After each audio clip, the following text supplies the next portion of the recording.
사무엘 하는 전체적으로 볼 때 제가 지난번에 소개를 드렸지만은 다윗의 그러니까 사울의 모든 과정이 끝나고 이제는 죽었죠. 죽고 다윗의 일생일대기가 이제 들어갑니다. 그래서 이게 시대적으로 보자면은 한 BC 1010년에서 970년까지 한 다윗의 재위 기간이 40년이었죠. 40년간의 기록을 담당한 게 사무엘 하입니다.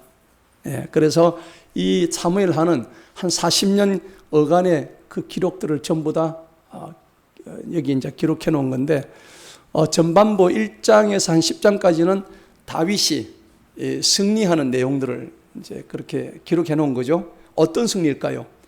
그러니까 다윗이 사울이 죽고 난 다음에, 사울도 굉장히 좋았던 사람인데, 근데 그 사울은 하나님을 떠났던 삶을 살았죠. 결국은 나중에 비참하게 자살로서 끝을 맺습니다. 그런데 다윗이 이제 사울의 정권을 물려받아 가지고 이제 왕이 되는데, 이 과정에서 첫째로는 이제 정치적으로 안정이 되죠. 네, 그렇죠. 정치적으로 이제 자기 다스리던 부하들이 이제 완전히 이제 들어옵니다. 물론 이제 그 이스보셋이 있어가지고 한 7년 정도를 갖다가 이렇게 교차해서 지배하는 그 시간이 있었지만은, 그 다음에 이제 신앙적인 승리를 또 가져오죠. 신앙적으로 완전히 사울이 하나님 앞에 제대로 못 움직였기 때문에 다윗은 완전히 이제 거기서 신앙적으로 하나님의 법궤를 예루살렘으로 또 가져오는 장면이 나오죠. 이 사무엘 하에서 그렇게 나옵니다. 그리고 사무엘 하 7장에 들어가면 이제 가장 이제 중요한, 사실은 핵심이라고 볼 수 있는데, 사무엘 하 7장에서는 다윗의 씨에서 메시아가 탄생할 것이라는 어떤 그런 메시지가 사무엘 하 7장에서 나와요. 그래서 그 정치적으로 안정 가져오죠. 그 다음에 신앙적으로 안정이 되고, 그 다음에 이제 이렇게 되니까 하나님께서 복을 주셔가지고 다윗 왕궁을 주변 나라로부터 가장 강성하고 가장 멋진 나라로 만들어줍니다. 그러니까 주변에 있던 모든 그쪽에 있던 나라들이 다윗한테 꼼짝을 모아줘 전부 다 머리를 조아립니다. 얼마나 멋진 거예요, 그죠?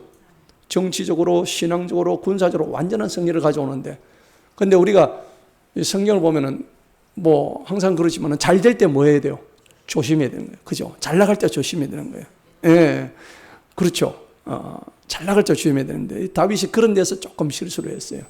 그래서 이제 11장서부터 해가지고 다윗도 악에 물드는 장면이 나옵니다. 예. 이 천하의 다윗도 결국은 이제 그 간음 사건이 나오죠. 바세바를 갖다가 간음하는 사건이 나오면서 거기 보면은 뭐 여러 가지 죄가 많이 나오죠. 살인죄, 간음죄, 그다음에 거짓말한 죄, 그다음에 뭐 남의 아내를 갖다가 탐한 죄, 그죠?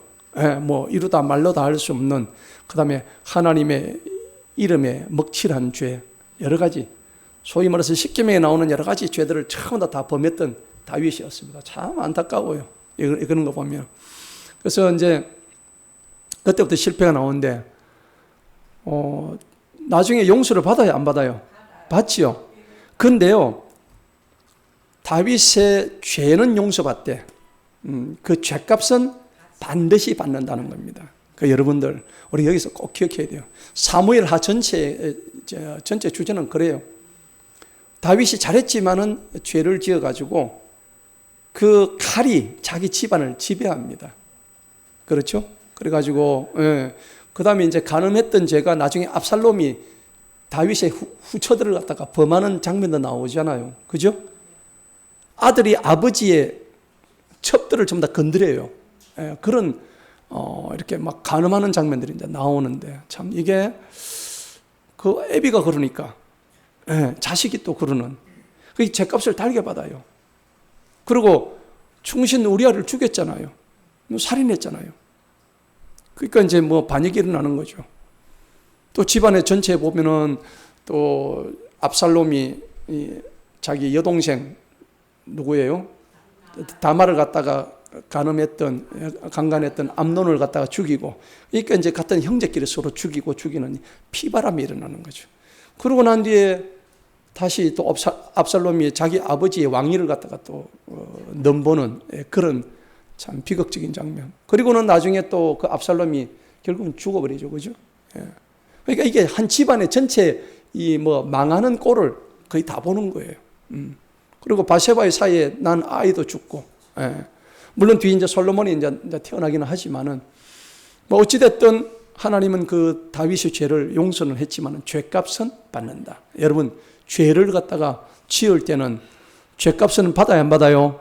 받습니다. 그러니까 죄를 함부로 지어서는 안 돼요.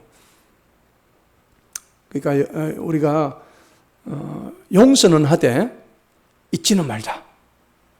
그런 말 있잖아요. 그 사람을 용서는 하는데 우리가 죄를 잊어서는 안 돼요.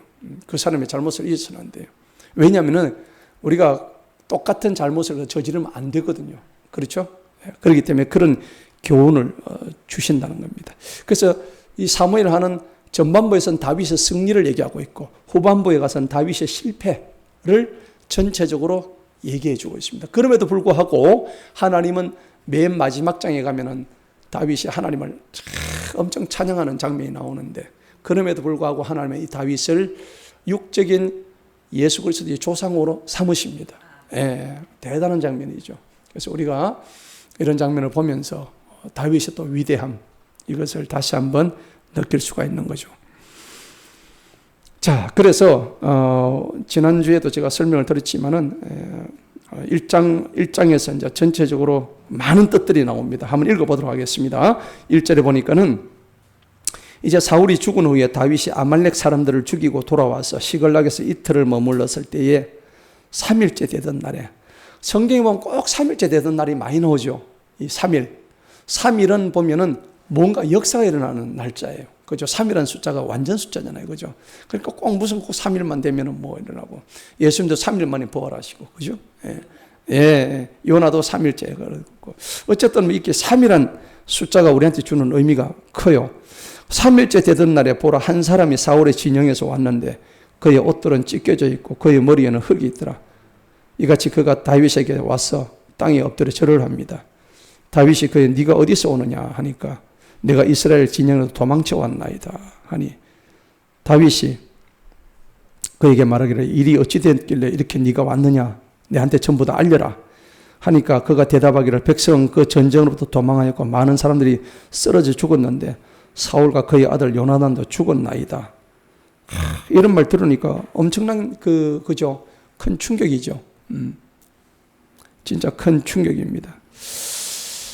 자, 다윗이 자신에게 알려주는 그 청년에게 말하기를 너는 도대체 어떻게 해서 사울과 그 아들 요나단이 죽은 것을 네가 봤냐? 네가 직접 봤느냐? 네가 어떻게 그 사실을 아느냐? 네가 지어낸 말이냐? 실제로 본 거냐? 그러니까 다윗이 다윗에게 알린 그 청년 6절 보세요. 다윗에게 말합니다. 내가 우연히 길보산 위에 올랐는데 보니까 사울이 자기 창에 기대어 있고 또 보니 병거들과 기병들이 그의 뒤를 맹렬히 쫓아오는데 그가 뒤를 돌아보다 나를 보고 나를 부르시기에 내가 대답하기를 내가 여기 있나이다 하니 네가 누구냐 하니까 나는 아말렉 사람입니다. 그가 다시 나에게 말하는 내가 네게 원하는 내 위에 서서 나를 죽이라. 내 생명이 아직도 내 안에 남아서 고통이 내게 있습니다. 실제로 이런 말 했어요, 안 했어요? 안 했습니다. 그죠? 네, 거짓말입니다. 자, 거짓말이고. 내가 그래서 10절 보세요. 내가 그 위에서 그를 죽였으니 이는 그가 쓰러진 뒤로 살 수 없음을 내가 확신하였기 때문이다. 말은 그럴싸합니다. 이에 내가 그의 머리 위에 있는 왕관과 그의 팔에 있는 팔찌를 빼어서 여기 내 주인에게 가져왔나이다 하니라. 여기까지. 와, 지금 이게 아주 지금 소설을 쓰고 있습니다. 그죠? 네, 소설 쓰고 있죠. 왜냐하면 앞에 31장 한번 보세요.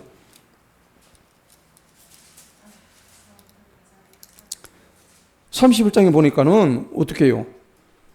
4절 보세요. 4절. 그때 사울이 그의 병기던 자들에게 말하기를 네 칼을 빼서 그것으로 나를 찌르라. 예. 이 할례 받지 아니한 자들이 와서 나를 찔러 모욕할까 하였으나 그의 병기된 자가 원치 않았죠. 심히 뭐였죠? 두려워했습니다. 두려워한 이유가 뭐라고 그랬죠?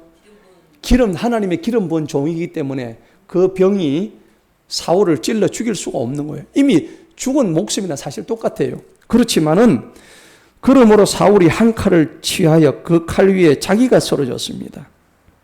그리고 사울의 병기던 자가 사울이 죽은 것을 보고 그도 똑같이 자기 칼 위에 쓰러져 함께 죽었습니다. 그렇죠? 같이 죽었는데 얘는 지금 거짓말을 하고 있는 거예요. 예.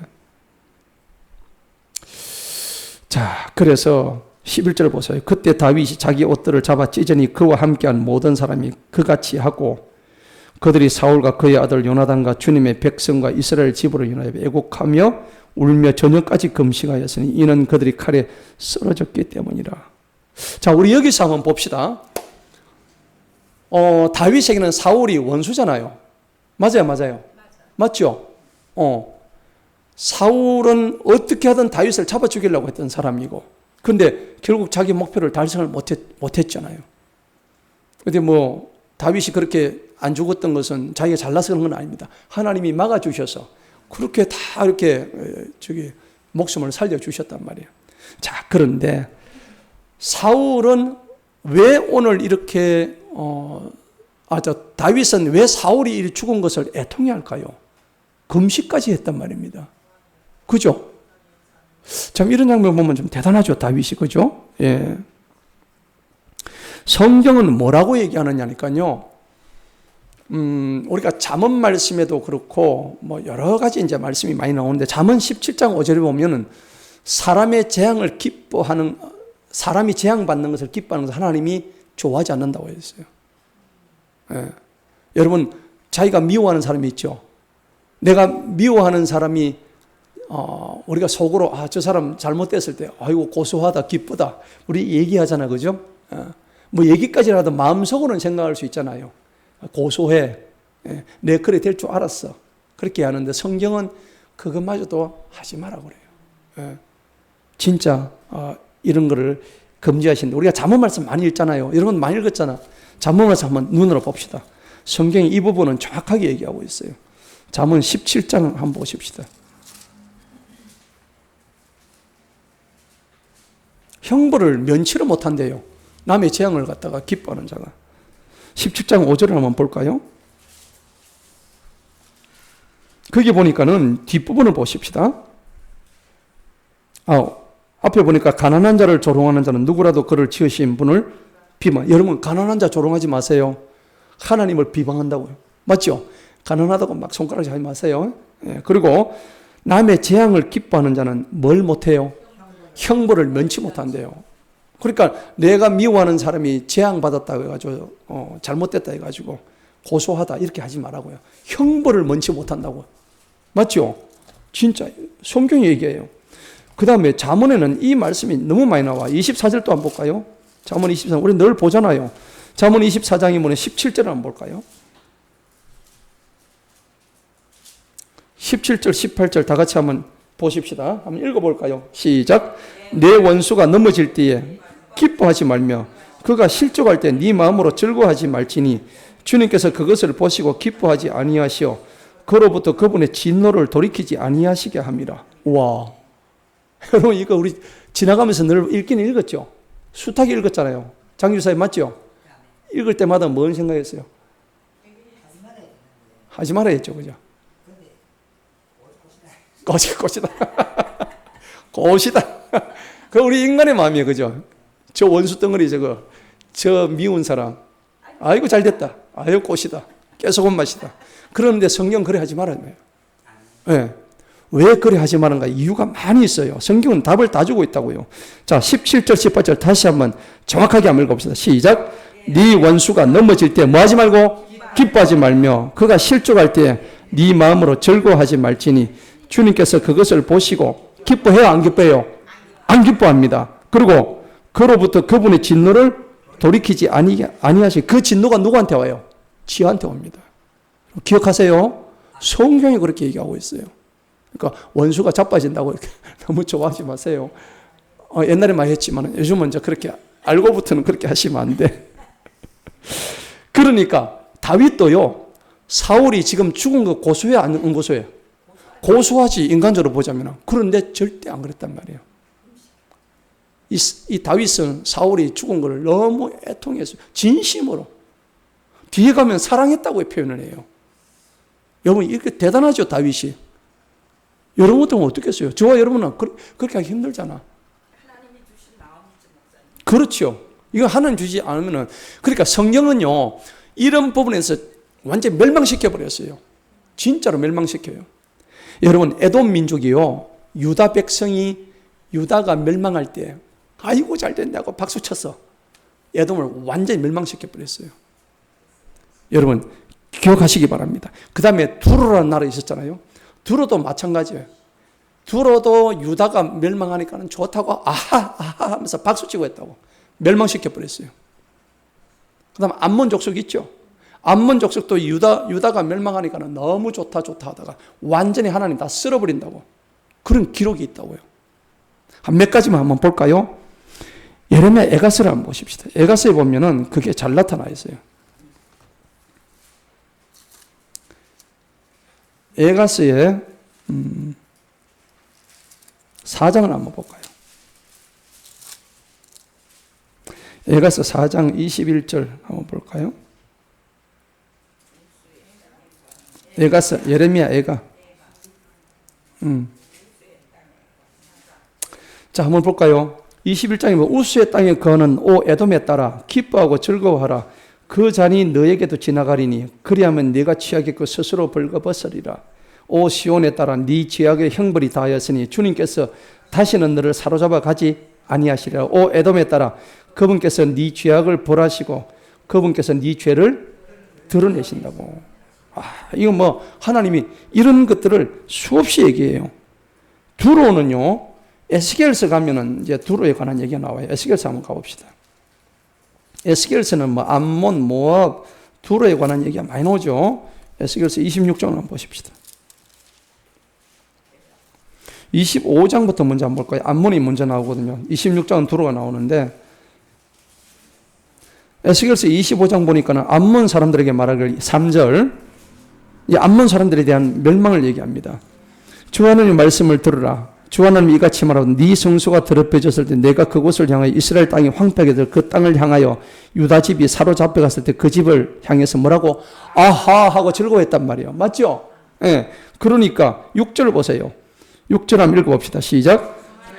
이같이 말하노라. 이는 네가 이스라엘 땅을 대적하여 손뼉을 치고 발을 구르며 전적으로 멸시하고 마음속으로 뭐해?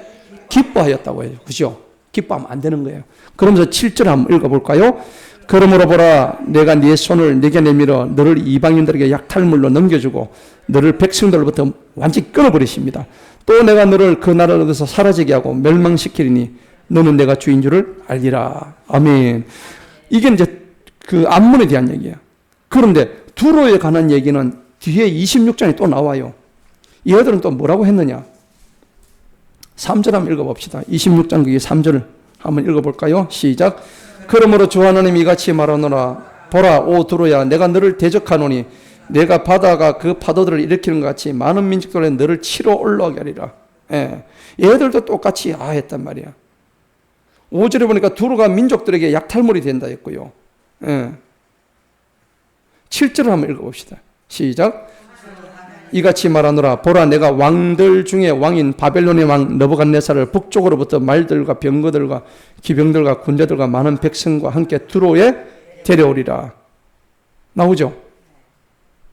그러니까요, 원수가 뭐 내가 미워하는 사람이 뭐 잘못됐다 해서 고소하게 절대 생각하시면 안 돼요. 맞죠? 우리 만약에 이때까지 그런 생각을 했으면은 절대 그런 생각 버립시다. 저도 막 이 부분을 읽고 좀 회개했습니다. 예.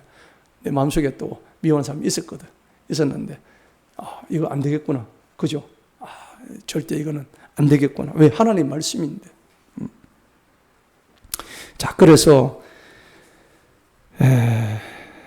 이 부분들을 갖다가 이제 결론 지어준 사람이 욥입니다. 욥기서 한번 보십시다. 욥기서. 욥은요, 이런 부분에서 정확했습니다. 그래서 하나님 욥을 의인이라고 말씀하셨거든요. 욥기서 31장에 보니까는 이런 거를 자기는 범죄하지 않았다고 자기 스스로 얘기해요. 29절을 한번 볼까요? 30절. 31장 29절 30절 다 같이 한번 읽어봅니다. 시작. 만일 내가 나를 미워한 자의 멸망을 기뻐하였거나 재앙이 그에게 임하였을 때 내 자신을 높이 올렸다면 나는 그의 혼이 저주받기를 바람으로써 내 입으로 범죄하지는 아니하였도다. 그랬죠. 자, 이런 장면 보면 욥이 진짜 대단한 의인이죠. 그죠? 예, 그런데 우리가 여기서 교훈을 얻어야 돼요. 성경은 지금 오늘 우리가 보았던 것처럼 곳곳에서 네 원수 이거 내가 갚아준다. 로마서 12장 9절에 나오죠. 맞죠? 네 원수에 대해서는 그 원수의 진노하심을 내게 맡기라 했잖아. 그죠? 맞죠? 네가 원수 갚으려고 하지 마. 내가 대신 갚아줄게. 그렇게 말씀하시는 거예요. 너희가 친히 원수 갚지 마라. 너희가 친히 원수 갚으면 내가 다 갚아줄게. 하나님이 진노하시면 맡기라. 원수 갚는 것이 내게 있으니 내가 갚아주리라. 여러분, 그러면은 하나님이 왜 그런 말씀 하실까요? 한번 생각해 보셨나요? 내가 원수를 갚으면 안 되는 이유가 뭘까요? 분명히 원수는 갚아야 되는데 하나님이 니는 갚지 말고 내가 대신 갚아줄게 하시는 이유가 있다니까. 그게 왜 그러냐니까요. 원리가 그래요. 사람이 사람한테 원수를 갚게 되면은 뭐가 돌아오냐면 보복이 도도르피가 돌아옵니다. 음악에 도도르피 아시죠? 돌고 돌아요. 예. 그러면 내가 좀 잘못했던 것을 저 사람한테 다시 똑같이 귀에는 귀, 입에는 입, 뭐 이런 식으로 갚아버리면은 그러면 그 당한 사람 입장에서는 다시 또 뭐요? 또 보복이 하는 거예요. 그러면은 우리가 원수를 갚을 때는 우리가 사람인지라 내가 아무리 잘했다고 손 치더라도 사람에게 그 원수 갚을 때 뭐가 들어갑니까? 감정 들어가죠. 맞죠? 감정은 반드시 실력이 되어 있다고. 하나님은 우리 감정을 원하시는 게 아니에요. 누군가의 심판하고 누군가를 갖다가 원수 갚을 때는 하나님의 우리 사람의 감정이 들어가야 되는 게 아니라 하나님의 공의가 들어가야 되는 겁니다. 아멘? 하나님의 공의로 심판하는 것이 사람의 감정으로 심판하는 게 절대 아닌 겁니다. 그래서 우리한테는 원수를 갚을 수 있게 안 하셨다는 것입니다. 그게 신앙적인 원리예요. 네. 그걸 꼭 아시기 바랍니다.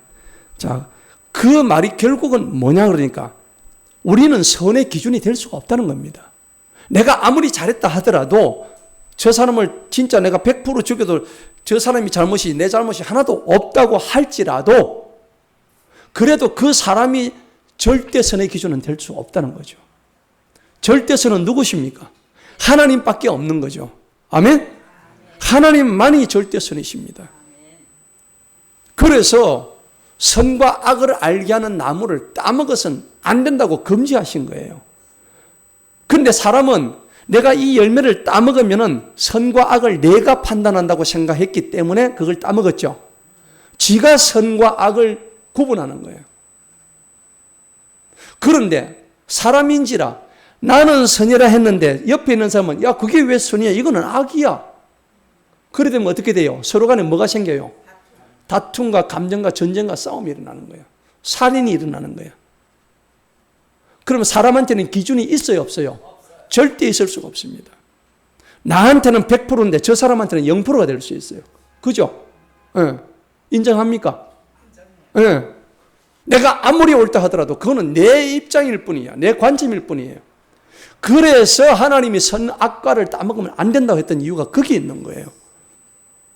사람이 왜 싸우는 줄 아세요? 쥐가 오르니까 싸우는 거예요. 경장님 안 그래요?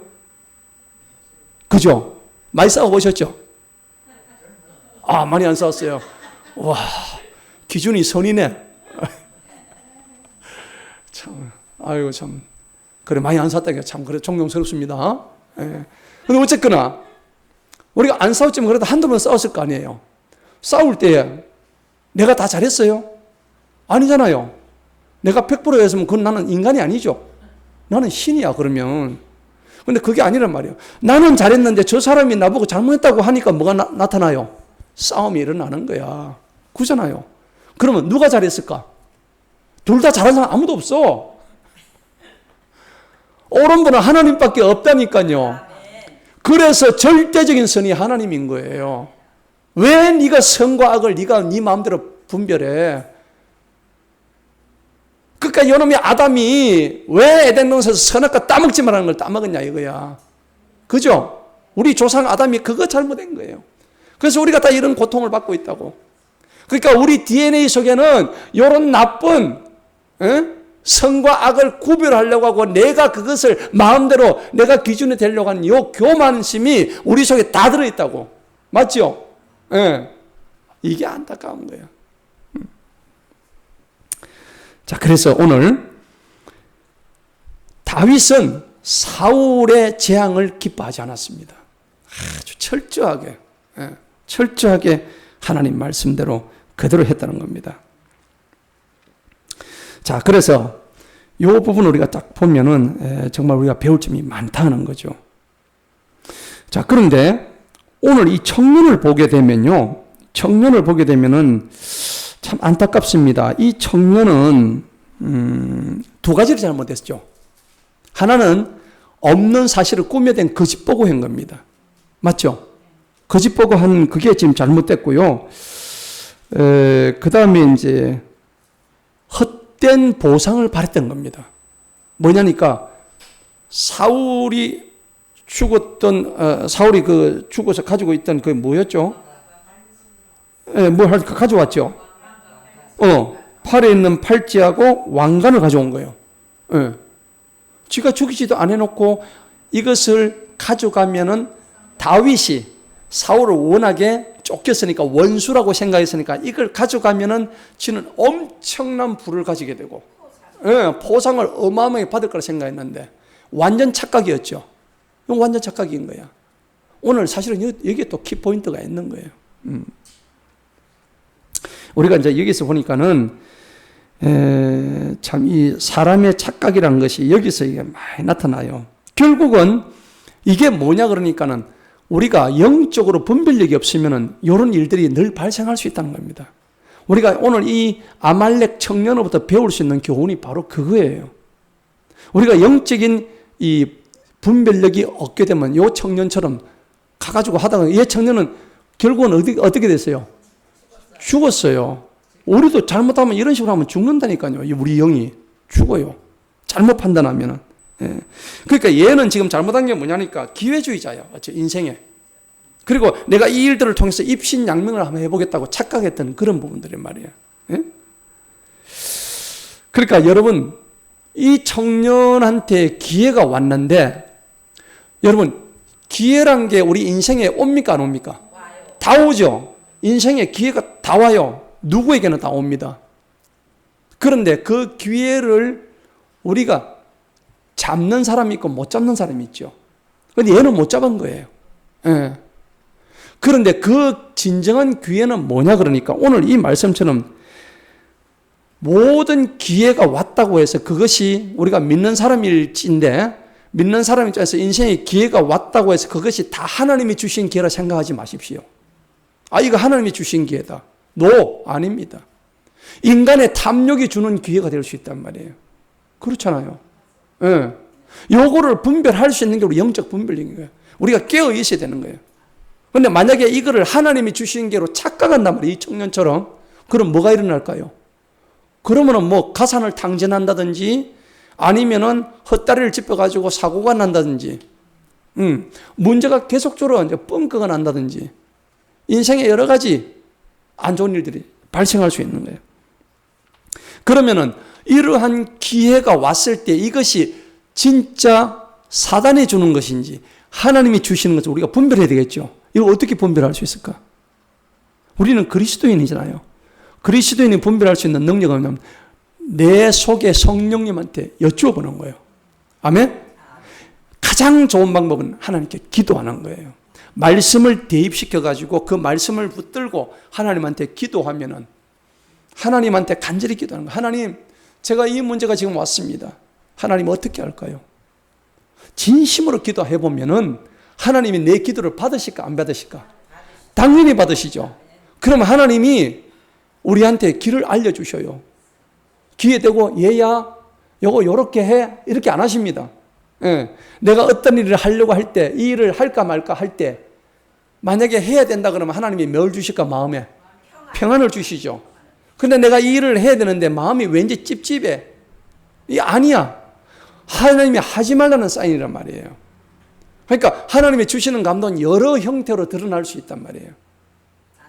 그러니까 우리 인간의 탐욕이, 얘는 지금 아말렉 청년은 마음속에 뭐가 들어왔어요? 탐욕이 들어왔죠.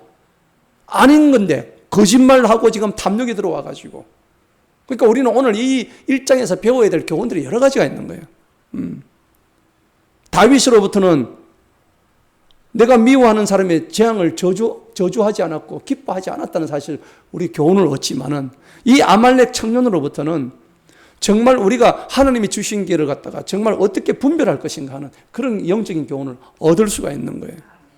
그러니까 우리가 이걸 보게 되면은 결국은 얘가 실패한 게 정직에서 실패했다는 겁니다. 정직하지 못했죠. 이 정직이란 말은 성경에 수백 군데가 나와요. 그런데 우리가 읽는 잠언 말씀에 보면 정직에 대해서 너무 많이 나오죠. 여러분, 정직이 최선이다 하는 것이, 최상의 정책이라는 것이 영문 속담으로 나와요. 그래서 이게 정직이 베스트 폴리시인데, honesty is best policy 해가지고, honest가 영어로 정직이잖아요. 베스트 폴리시, 최고의 정책이다 이 말입니다. 폴리시가 정책이라는 얘기죠. 그러니까 honesty is best policy라고 유명한 영어 속담이에요. 여러분, 정직이 최고의 무기란 얘기입니다. 그죠? 그런데 거짓말을 해보면 아시겠지만은, 거짓말을 지가 너무 하다 보면은 여기에 내가 어디서 거짓말인지 지가 발표. 맞죠? 지가 꼬이는 거야. 저도 한번 거짓말했다가 내가 지금 이게 거짓말인지 아닌지 참말인지 헷갈려가지고 나중에 얼굴이 막 벌개지고. 여러분, 그런 경우 없습니까? 맞죠? 저만 그랬나? 우리 유관사면 조용하시네. 아니, 그러니까 이런 경우가 있다니까요. 그래서요, 정직에 대해서는 이사야서 26장 말씀에 기가 막힌 말씀이 있더라고. 한번 볼까요? 이사야서 26장.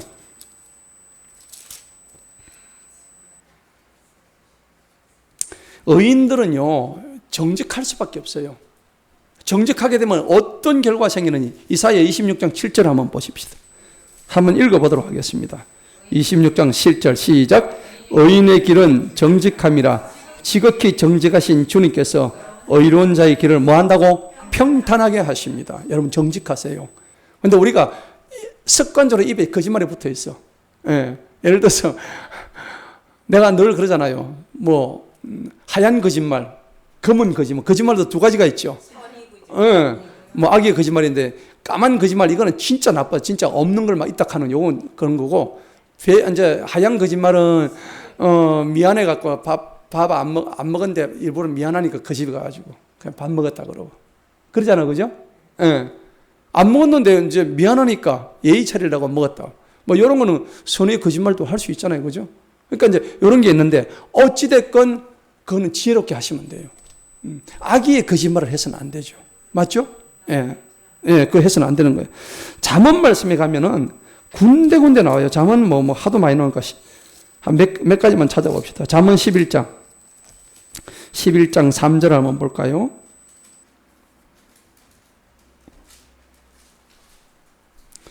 (3절) 시작. 정직한 자들의 성실함이 그들을 인도하는도다. 그러나 범죄자들의 불법은 그들을 멸망시키리로다. 6절 한번 볼까요?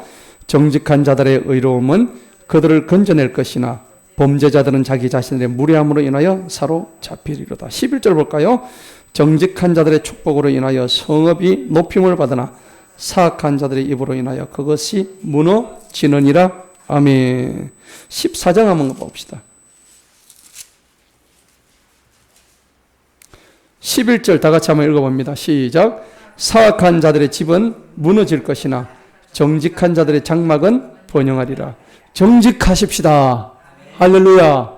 어떤 일이 있어도 정직하면 하나님이 갚으셔요. 보상해 주셔요. 그러니까 욥기서 보면은 욥이 동방의 의인으로서 욥만큼 정직한 사람이 없었다고 돼 있다고. 2장 3절에 그렇게 돼 있죠. 그렇게 돼 있다고. 온전한 사람이었다고. 그래서 우리가 정직하게 하고 하나님이 우리를 위해서 어떤 기회를 부여하셨는가를 잘 살피셔야 되는데, 하나님과 우리 사이에서도요, 우리가 무슨 일을 많이 했는가 그게 중요한 게 아니라 우리가 어떻게 하나님을 기쁘시게 하는가, 이게 더 사실은 더 중요하다니까요. 그죠? 예, 이게 더 중요한 거예요. 얼마나 내가 하나님 뜻에 맞게 했는가, 그게 더 중요한 거예요. 예수님도 그렇죠. 내 뜻을 갖다가 하기 위해서 온 게, 나는 아버지의 뜻대로 행하기 위해서 이 땅에 왔다고 요한복음 6장에서 말씀하셨잖아요. 그죠? 예, 이런 거 보면은 굉장히 중요한 거예요. 얘는, 이 아말렉 청년은 자기 뜻대로 해버린 거예요. 하나님 뜻은 아무 상관없는 거예요. 그래서 우리가 하나님 뜻을 아는 것이 가장 중요한 겁니다. 하나님 뜻을 알고 행하는 것이 이 정직이고 뭐고 안에 다 가장 중요한 거예요. 자, 이 말씀이 골로새서 한번 볼까요? 골로새서 1장 한번 보십시다. 우리가 이런 말씀들을 갖다가 보게 되면, 아, 진짜 하나님이 이미 우리한테 예빌골, 9절 한번 볼까요? 1장 9절. 이는 이런 연유로 우리도 그것을 들은 날로부터 너희를 위해 기도를 그치지 아니하고 원하여서 곧 너희가 모든 지혜와 영적 깨달음 안에서 그분의 뭘 알아요? 뜻을 아는 지식으로 충만하게 된대요. 하나님의 뜻을 아는 지식이 우리한테 충만할 때에 우리가 헛다리 안 짚는다는 얘기죠. 오늘 이 젊은이는 하나님의 뜻을 알았더라면 이런 어리석은 실수를 하지 않았을 거라는 겁니다. 그러니까 굉장히 중요한 얘기죠. 자, 우리 본문 말씀 봅시다. 본문 말씀 보니까는 이제 쭉 넘어갑니다. 13절에 보니까는 네가 어디서 왔느냐 그러니까는 아말렉 사람 났으냐, 어찌해서 니는 네 손을 내밀어서 주님의 기름 부음 받은 이를 죽이기를 두려워하지 아니하느냐. 그러니까 다윗이 자기 청년 하나를 불러서 가까이 가서 그를 어떻게 해요? 죽여버리라. 그러니까 그 청년이 죽습니다. 네 피가 네 머리 위에 있을지어다. 네 이유는 뭡니까? 네가 주님의 기름 부음 받은 이를 죽였노라 하였음이라 하니라 그랬죠. 그러고는 다윗이 이제 17절부터 이제 슬픈 애가를 부르는데, 다윗이 사울과 그의 아들 요나단에 대해서 이 슬픈 노래로 애곡합니다. 이 장면 보면요, 다윗은 참 위대한 사람이에요. 자기를 죽이려고 그렇게 애를 썼던 사울이 죽었음에도 불구하고 고소해하지 않고 오히려 슬픈 노래를 부르고 금식하고 이렇게 온 백성들과 더불어서 이렇게 애곡의 예를 표했다는 겁니다. 왜 그랬을까요? 이 슬펐던 이유는 뭐냐니까 여러 가지 이유가 있겠지만, 첫째는요, 이스라엘이라는 나라가 그 당시에 완전히 이렇게 초토화되어 버렸잖아요. 슬프잖아요. 사울을 생각해서도 슬프지만은, 사울 개인으로 생각해도 슬프지만, 또 하나의 이유는 이스라엘 나라 전체가 지금 수많은 군대가 죽었잖아요.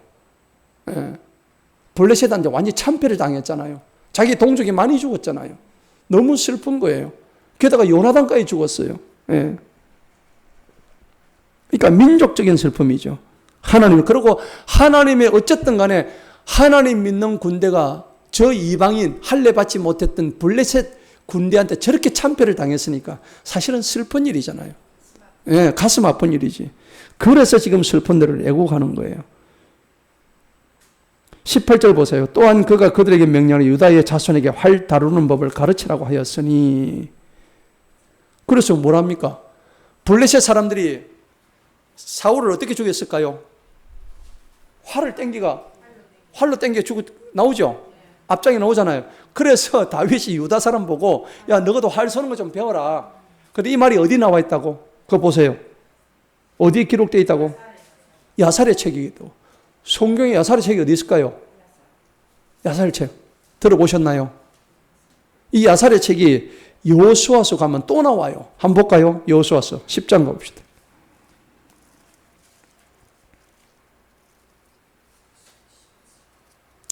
그때 해가 중천에 머물렀잖아요. 그렇죠. 예. 그 10장의 13절 한번 보십시다. 그 기본이에 그 나오죠. 예, 아열랑 골짜기에 해와 달이 멈추어라 그래가지고 하는 장면 나오죠. 자, 13절에 보니까는 해도 멈추고 달도 멈추고 원수들에게 원수를 갚을 때까지 이 일이 어디에 기록됐다고? 야살의 책. 이 야살의 책이라는 것은 의로운 자의 책이라는 뜻입니다. 예. 그런데 이스라엘 시대의 영웅들 전성책인데 현재는 없다고 그러는데 근데 이 책이 그대로 전승이 됐어요. 그래서 제가 이 책을 가져왔어요. 이게 야살의 책입니다. 이 책이 성경에서 말하는 그 책이라고요. 그래서 이 야살의 책이 1권, 2권으로 나오는데 요거는 시대적으로 사사기까지만 나와요. 창세기부터 사사기까지 나오는데 제가 읽어보니까 와, 야살의 책 여기 56장 8절 9절에 이게 나와요. 8절 9절에. 여기 뭐라고 되어 있냐니까 제가 읽어볼게요. 야곱이 유다한테 말합니다. 내 아들들에게 활과 모든 종류의 전쟁 무기들을 가르쳐 그들이 자기 대적들을 다스릴 그들의 형제의 전쟁에서 싸울 때에 활을 쓰라. 이렇게 나와요. 이 책에 나온다고. 그래서 제가 야살의 책을 갖다가 보니까 그렇게 분명히 나오는데 이 책이 어디에 나오는 책입니까? 성경에 나온 책이에요. 놀랍죠? 그런데 이 책이 언제 나오냐? 1130년도인가 영국에서 이게 출간이 됐어요. 근데 원본이 맞느냐 안 맞느냐 이게 나오는데 분명히 거기서 이렇게 이제 원래 원본이 있었죠. 원본이 있었는데 이게 옮기면서 그 다음에 이제 예루살렘 선거 때 막 그 함락당할 때 불탔잖아요. 그때 서고 있던 책들을 가져놓을 때 이 야살의 책도 가지고 나왔다는 그런 기록이 있어요. 근데 그게 스페인에 가가지고 거기서 이제 그 이태리로 다시 들어오고 그런 과정에서 이 책이 번역이 됐다는 거예요. 근데 요거는 1800년대 그때 나왔던 영문판을 갖다가 번역했던 책이에요. 제가 보니까 뭐 거의 성경과 똑같아요. 근데 성경에 나와 있지 않는 보충적인 얘기들한테 너무 도움이 돼요. 제가 그래서 이 책을 한번 읽어봤는데 아주 좋은 책입니다. 이 책을 읽고 싶으시면 저한테 얘기하세요. 제가 빌려드릴게요. 자, 그리고 야살의 책이 기록되어 있는데 뭐라고 이제 되어 있냐니까 19절 보세요. 요거는 야살의 책이 기록된 게 아니에요. 이스라엘의 아름다움이 너희 높은 곳 위에서 죽임을 당하되 용사들이 어떻게 쓰러졌는가. 지금 용사들이란 것은 사울하고 요나단하고 아들, 그죠? 아들 셋이죠? 그 셋이 그 용사들로 이렇게 표현을 하고 있다고. 자기의 사실은 원수들인데. 물론 요나단은 원수가 아닙니다. 그래서 20절에 보니까 가드에도 알리지 마라. 왜 알리지 말랄까요? 쪽팔리잖아요. 어찌됐건 이 사울이 왕이 이 목이 베어가지고 지금 댕강 베어져가지고 죽은 이 사실을 갖다가 외부에 자기 동족의 사건이잖아요. 그죠? 동족의 사건인데 가드에도 알리지 말고 아세골네도 알리지 말고 블레셋 사람들의 딸들이 즐거워할까 봐서 정말 부끄럽다. 할례 받지 못한 자들의 딸들이 승리의 노래를 부를까 염려하노라. 그렇죠. 이 정도 되면은 뭐 잘 죽었다. 이제 내가 다윗은 입장에서 내가 이스라엘 왕이 되니까 나는 기쁘다 이래 되는데 오히려 사울이 죽은 걸 갖다가 이렇게 좀 크게 보고 하나님의 뜻인가 아닌가를 먼저 본다는 얘기입니다. 야, 그래서 다윗이 대단한 거예요. 21절을 보니까는 너희 길보아 산들아. 길보아 산에서 무슨 일이 났어요? 이 전쟁 나가지고 사울이 죽은 산이 길보아 산입니다. 그죠? 이 길보아 산은 그 하로셈이라 해가지고 이 사사기 7장에 보면은 기드온 이 미디안 군사 치러 갈 때 약 3만 미천명 가는데 그때 300용사 나오죠. 예, 무릎 꿇지 않고 물을 핥아먹었던 그 하로셈의 길보아 산 그 근처에 있거든요. 그런데 이 길보아 산이 높이가 한 400m밖에 안 돼요. 아주 동상같이 제가 사진을 보니까 아주 구릉이 쫙 있고 나지막한 산입니다. 근데 이 산에서 지금 사울하고 전쟁이 붙어가지고 죽었단 말이에요. 사울이 죽었단 말이에요. 그 산을 보니까 지금이래 보니까는 너무나 평화로운 산이에요. 높지도 않고 검정산보다 더 낮아요. 그런데 이 산에서 사울이 죽었으니까 다윗이 이 산을 저주를 합니다. 뭐라고 저주하는지 21절 한번 읽어봅시다. 시작. 너희 길보아 산들아 너희 위에는 있으리나 비도 내리지 아니하고 예물들을 낼 들판들도 없으리라. 거기 용사들의 방패가 천하게 버려졌나니 곧 사울의 방패요 그가 마치 기름 부음을 받지도 아니하였던 것 같도다. 그 길보아 산을 저주를 합니다. 이슬도 내리지 말고 또 뭐요? 비도 내리지 말고 들판도 없어져 버려라. 예. 이럴 정도로 자기 원수가 죽었던 그 산을 갖다가 저주를 합니다. 다윗 대단하잖아요. 자, 그래서 22절을 보면 죽임 당한 자들의 피와 용사들의 기름부터 요나단의 활이 뒤로 돌이키지 아니하고 사울의 칼이 헛되이 돌아지 아니하였도다. 계속 칭송을 합니다. 그리고 23절을 보니까 사울과 요나단은 살아있을 때도 사랑하며 기쁘게 여기는 자들이더니 죽어서도 나뉘지 아니하였도다. 여러분, 사랑한다고까지 표현하죠. 예? 여러분, 진짜 이 사랑한다 표현을 많이 하셔요. 예. 다윗은 사울을 사랑한다고까지 표현합니다. 맞죠? 자, 표현하는데 사울과 요나단은 살아있을 때도 사랑하며 기쁘게 여기는 자들이다. 여러분, 그러니까는 우리가 평소에도 사랑한다고 표현하시는 게 굉장히 중요한 거예요. 저는 우리 집사람한테 늘 사랑한다 표현을 해요. 예. 아니, 왜 그러냐니까 제가 왜 이런 말씀을 드리냐면 사랑하지 않아서 사랑해요. 진짜 사랑하니까 사랑한다는데 사랑하지 않는 사이도요. 사랑한다고 표현하면 뭐가 생길까요? 사랑하는 마음이 생겨요. 진짜요. 이거는 내가 확실하게 보증합니다. 예. 자, 우리 한번 표현 한번 합시다. 서로 사랑합니다. 사랑합니다. 예. 진짜 이거는 주 안에서 사랑하는 거예요. 이게 뭐 이성적으로 사랑하는 게 아니라 주 안에서 사랑한다. 근데 이렇게 얘기하면요. 이거 닭살 돋는다. 진짜 그 말이 난 닭살 돋아. 그렇잖아요. 사랑은 아무나 하는 게 아니에요. 사랑을 표현하는 사람만 사랑해요. 제가요, 우리 사위들 5명 중에서 우리 장모님한테 가장 많이 사랑한다 표현해요. 장모님 사랑합니다. 어제도 사랑합니다. 그러니까 우리 장모님도 사랑해. 나를 막 껴안아주고요. 응. 근데 평소에 그런 마음이 안 들더라도 사랑합니다 표현하면은 진짜 사랑하게 되는 거예요. 그죠? 오늘 다윗이 그 표현을 하는 거예요. 여러분, 진짜 사랑 표현을 많이 해야 될 게 가족끼리 하세요. 양산 사랑 표현 하십니까? 조금 하지 말고 왕창해. 오늘부터. 알았죠? 같이 끌어안아 주라고. 스킨십이 굉장히 중요해요. 맞죠? 응. 언제 스킨십 해볼 거야? 그저 내 사랑하는 새끼들 한번 끌어안아 주라고요. 그러면 이렇게 하면 얼마나 좋은데. 그 사랑이 고스란히 전달된 거예요. 응. 장 교사님. 끌어안을 새끼가 있어 끌어안지. 있습니까? 아, 그렇지. 예, 맞아요. 할렐루야. 역시. 맞습니다. 벌써 마인드가 틀리잖아. 그죠? 이래 돼야 되는 거예요. 경련이 마시겠죠? 예. 오늘 그냥 온 게 아니야. 자, 그 다음에 독수리보다 더 빠르고 사자보다 더 강했다. 너희 이스라엘 딸들아 사울을 위하여 울어라. 대단하죠.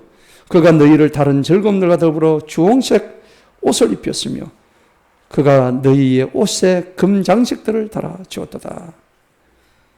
이렇게 사랑의 표현을 하니까는 대단한 거예요. 다윗은 사울을 사랑했고 다윗이 사울을 사랑하는 데는 이유도 또 하나 더 있어요. 왜냐하면 이 원수 같은 사울의 아들이 요나단이잖아요. 요나단이 자기를 그렇게 사랑했거든요. 요나단은 어느 정도 사랑했냐면 자기가 받을 왕위를 다윗에게 네가 해라 할 정도로 사랑했단 말이에요. 내 몸보다 네를 더 사랑한다고 표현했다고. 그러니까 여러분 사랑하면요 하나님이 뭐라고 하는지 아세요? 굉장히 중요합니다. 고린도서 8장 보세요. 기가 막힌 말씀이 있어요. 고린도서 8장. 사랑하면요 오늘 다윗처럼 다 알아주시는 거예요. 8장 3절 다 같이 한번 읽어봅니다. 시작. 그러나 만일 누구든지 하나님을 사랑하면 그분께서도 그 사람을 아시느니라. 할렐루야. 사랑 중에 최고의 사람은 하나님 사랑입니다. 하나님을 내가 사랑하면 다윗은 하나님을 요나단보다 사울보다 더 사랑한 분이 하나님이시거든요. 하나님을 사랑하니까 그 사랑이 요나단한테 전가가 됐어요. 사울에게 전이가 됐다고요. 하나님을 사랑하니까 하나님이 그 인간들을, 원수 같은 인간들을 사랑할 마음을 주신 거예요. 인간의 마음으로는 사랑할 수가 없어. 근데 오늘 고린도서 8장 3절에 뭐라 그래요? 누구든지 하나님을 사랑하면 그분께서도 그 사람을 아시느니라. 여러분이 하나님을 사랑하시면 하나님께서 여러분들을 아시는 거예요. 어떻게 알까요? 네가 해야 될 일을 전부 다 사인을 보내시고 성령으로 다 보내시는 거예요. 여러분들 주변에 사랑할 분들이 너무나 여러분들을 사랑하게 되고 여러분도 사랑하게 되고 사랑이 넘치게 되는 거예요. 그게 천국 아니겠어요? 이 땅에서 천국을 못 만드는데 어떻게 천국을 들어갈 수 있어요? 천국 가겠습니까? 하면 전부 다 가겠다고 그래, 말로는. 지옥 가실래요? 나 지옥 안 가요. 그럼 천국 가는 것밖에 없어. 둘 중에 하나예요. 중간은 없어요. 그러면은 천국 들어갈 자는 누가 천국일까요? 누가 천국 들어가면 지금 이 땅에 살면서 천국을 이루는 자가 천국 들어간다고. 맞죠? 너희는 천국이 여기 있다 저기 있다 하지 마라. 맞죠? 네. 네 마음속에 있다는, 내가 지금 천국을 살아내지 못하면 천국에 들어갈 수가 없는 거예요. 그 중에 최고의 천국의 그 비밀은 뭐냐면 하나님 사랑인 거예요. 하나님을 사랑하면은 하나님도 니를 알아주시느니라. 맞죠? 그러면 오늘 다윗처럼 하나님을 사랑하다 보니까는 다윗이 그 하나님의 사랑을 듬뿍 받아가지고 사울에게 퍼주는 거예요, 지금. 맞죠? 기가 막히죠? 이 사랑하자고요. 아멘? 이거 하면 끝나는 거예요. 우리의 삶이 완전히 바뀌는 거예요. 자, 마지막 봅시다. 25절에 보니까는 용사들이 어떻게 싸움 가운데 쓰러졌는가. 오 요나단이여, 그들은 그대의 높은 곳에서 죽임을 당하였도다. 비탄의 소리죠. 26절 읽어봅니다. 시작. 나의 형제 요나단이여, 내가 그들을 인하여 괴로워하노라. 그들은 내게 큰 기쁨이었으며 나에 대한 그들의 사랑은 놀라워서 여인들의 사랑을 초월하였도다. 어떻게 용사들이 쓰러졌으며 전쟁의 무기들이 망하였는가. 한편의 시죠. 진짜 이거 대단한 시입니다. 다윗은 아주 시인이에요. 그런데 오늘 이런 장면을 보니까는 벌써 여기서 사무엘하 1장에서 다윗의 운명이 딱 결정 나버렸어. 한 왕국을 건설하면서 용서할 사람을 대성적인 차원에서 그냥 완전히 풀어버렸어요. 마음속의 엉어리를 완전히 풀어버리는 거예요. 여러분들 사업 성공하고 여러분들이 하나님 나라를 건설하려면 마음속의 엉어리를 다 풀어야 돼요. 할렐루야. 그거 풀지 않으면은 내가 풀지 않는데 하나님이 풀어주실 것 같아요? 아니에요. 내가 안 푸는데 하나님 안 풀어주십니다. 누구든지 땅에서 풀어야 하늘에서 풉니다. 네가 땅에서 맺으면 하늘에서 맺는다 했습니다. 여러분, 그러니까요, 하늘나라를 움직이는 비밀은 뭐냐? 내가 이 땅에서 사울은 이미 성공의 비결과 요인들을 거예요. 그래서 다윗의 왕국이 활짝. 오늘 사무엘 1장의 교훈을 우리 여기서 받아야 되는 거예요. 얼마나